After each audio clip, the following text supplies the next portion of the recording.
Ok, listo. Continuando con el impuesto de renta, los contribuyentes y los no contribuyentes, estos definen que los contribuyentes son todas personas naturales, pues están obligadas a contribuir en el impuesto sobre la renta, excepto los que no superen los topes para el año grabable 2022.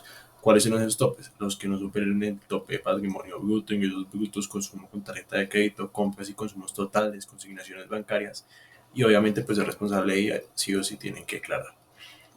Los topes para declarar están destinados para el año 2022 en que el patrimonio bruto no sea igual o superior a 163.386.000 pesos, los ingresos iguales o superiores a 50.831.000 pesos, igual que las compras, igual que las consignaciones.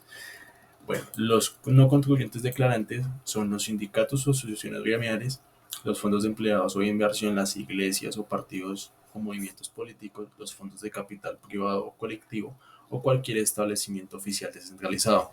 Cabe aclarar que esas personas sí están obligadas a presentar declaración de ingresos y patrimonio en caso de que superen los topes dispuestos establecidos en el estatuto tributario.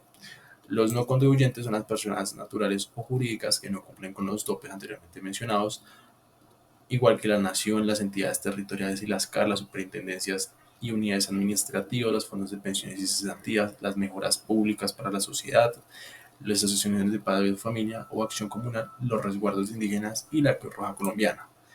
Y como fuentes tenemos el Estatuto Tributario que nos habla específicamente desde el artículo 10 en adelante sobre las personas declarantes y no declarantes del impuesto sobre la renta. Bueno, ahora vamos a hablar sobre los ingresos fiscales. Entonces, para empezar, los ingresos son los recursos que obtiene el Estado mediante qué, mediante la recaudación de los impuestos que hacen sobre las personas jurídicas y naturales, como por ejemplo el impuesto a la renta, el impuesto sobre las ventas, que son pues una serie de tributos que se deben pagar al Estado para que ellos de ahí puedan obtener recursos y financiar ciertas cosas para la sociedad. Bueno, la participación en una empresa, ¿qué es cada una de las partes resultantes cuando se divide el capital social de una empresa en partes iguales. Eh, las rentas de socios accionistas o asociados son los ingresos pues recibidos por concepto de dividendos y participaciones y constituyen renta gravable en cabeza de los socios, accionistas, asociados, personas naturales, residentes y sucesiones ilíquidas. Eh,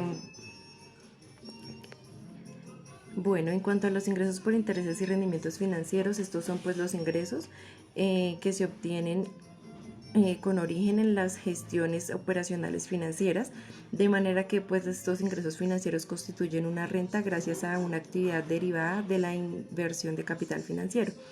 Dividendos y utilidades. El dividendo pues es la parte del beneficio social que se reparte entre los accionistas, es un porcentaje que se da a cada accionista, y pues la utilidad es el beneficio ganancia, que es pues la diferencia entre los ingresos obtenidos por un negocio y todos los gastos incurridos en la generación de dichos ingresos. Bueno, salarios y demás ingresos laborales. El salario, que es una contraprestación económica que recibe el trabajador a cambio de la prestación personal de sus servicios con su empleador. Ingresos, comisiones y servicios. Una comisión, que es básicamente la remuneración que pues recibe un trabajador según el rendimiento de este o según los objetivos que se logren. Básicamente pues depende de las horas que labore y de la productividad que éste tenga. Bueno, en cuanto a la clasificación de los ingresos, tenemos los que son permanentes y no permanentes. Los permanentes pues son aquellos que se mantienen durante un periodo de tiempo y son pues básicamente predecibles, como el impuesto, como los impuestos, por ejemplo el del IVA, el ICE, impuestos a la renta. También pues tenemos los no permanentes, que son aquellos ingresos que no son predecibles y que no se mantienen, como por ejemplo los ingresos petroleros, la venta de los activos, los desembolsos de los créditos. Bueno. Buen día para todos, mi nombre es Brian Díaz. A continuación daremos desarrollo al cuadro sinóptico de los ingresos que no constituyen renta ni ganancia ocasional.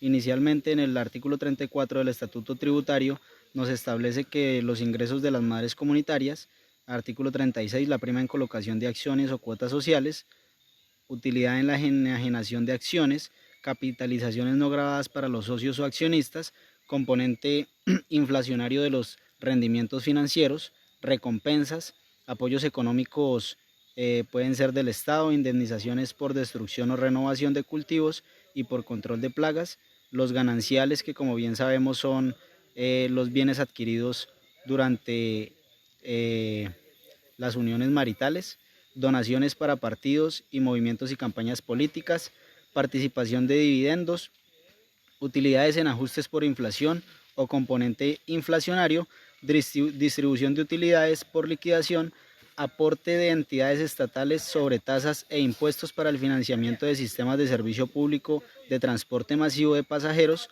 los aportes del sistema general de pensiones y pago de las pensiones, aportes del empleador a fondos de cesantías, subsidio de agroingresos seguros y los recursos a proyectos científicos y tecnológicos o de innovación en el artículo 57, raya 2 del Estatuto Tributario Nacional. Muchas gracias.